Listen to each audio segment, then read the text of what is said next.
You were obviously very hesitant to trap Luka. Why was that the choice? Because of the size and passing ability, kind of pick apart the gym. And then when you do, he gets other guys going. And so, we want to guard one-on-one and, force him into tougher shots. So that was the objective. But I think we were kind of back on our heels and made it a little bit too easy early.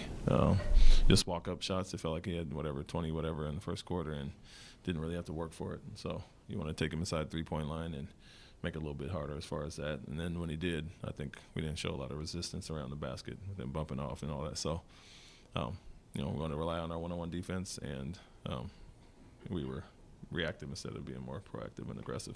At halftime, his teammates shot 50% on threes. 50? 50. Yes. With you switching as usual. Yeah. Was that, hey, hats off to them for doing it, or was it not the usual three-point defense? No, I think the looks that Exum got, he got 3 wide open looks, and some were over rotation on Doncic's penetration. So you got the 2 in the corner and the 1 on a defensive mistake there, and then P.J. Washington made 2. So they were 6 for 7 and a half, those 2, off of some traps that we did, and he kind of found those guys on the weak side. So, no, I wouldn't say hats off. I think when he is under control one-on-one and we over-rotate and you get those kick-out threes to the corners, that's not what we're looking for, obviously. So wanted to give one or the other, and not going after him was to keep him contained or keep the other contained and make him work for a one-on-one. It feels like Jabari was a bright spot. How would you assess his performance tonight? Yeah, you got to go in. I think, it really stood out when others didn't play as well, or make shots, I should say, not really play as well. Dillon, 0 for 7, and he gets wide open looks, and about 4 of them, go in and out.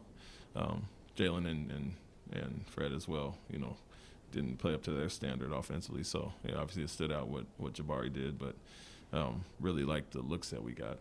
If we got stops and get outran, we had a ton of those, but the looks are really good, and it's tough when one guy has it going for their team, and then, our 3 guys aren't hitting on that same stride tonight, but Bari stood out and was aggressive. With Jalen, it seems like he's facing some more of those traps, some more pressure out even beyond the three-point line. Yeah.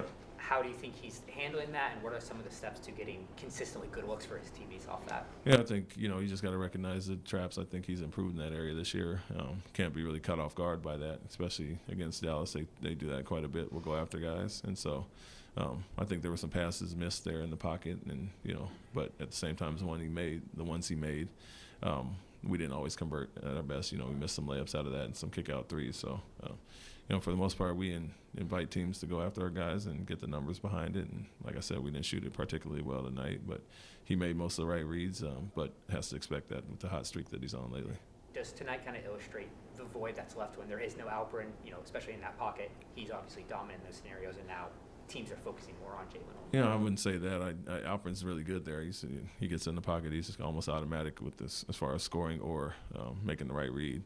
But Amen's been really good there. Jock, for the most part, I think we're a little hesitant tonight, especially when you get it past Lively and Gaffer. There's not a ton of rim protection. We had to be more aggressive going to the basket there. But the times we were and they rotated, we missed some kick-out threes. And so, they're going to try to take Jalen out. Other guys have to make him pay. And like I said, it wasn't our best offensive night as far as that tonight. Is there a counter for when teams try to hunt like a mismatch with all the switching? Is there a counter for that defensively? It seemed like tonight, every time down the floor, you tried to get a switch onto somebody else, and then there was a breakdown. Is there like a effective? Yeah, obviously you can go after him, but he's really good there. We do hit late, off the rollers when they clear out. I think Dallas in general, especially Doncic, Kyrie, have seen all those coverages and they're pretty used to it. So their bigs are drilled really well in the pocket, making the reads there. But there are some late hits, and we went after him there. And the few that he got out the kickouts to P.J. Washington early were slow rotations, one to Gaffer for the layup underneath. And so rotations had to be a little more crisp there. But, yes, you can definitely go after him. But, like I said, he's one of the best at recognizing those and making all the passes to get his guys involved. What do you think of Cam's return? I'm sorry? What did you think of Cam's return? He looked good. He looked active, fresh. He didn't, he didn't get tired. We're keeping him around that 20-minute limit. But loved his aggressiveness right from the start. Looked good. Didn't look winded at all. It's been a while since you all lost a game. What is the message to the team to get another winning streak started? Yeah, we didn't play our best tonight, and we let Doncic be too comfortable, no doubt. But not to diminish what we did. Let's get it back going, and play a. You got a quick turnaround against another really good team, obviously. So I have to be better than we were tonight, and so that was the message. It's one game, and one guy played really well for them. A few others made shots, but we didn't particularly play great, and had our chances early on, still keeping it in striking range. But let's get it back going. Do what we did well to get that streak going. Thanks, Coach. Thank you.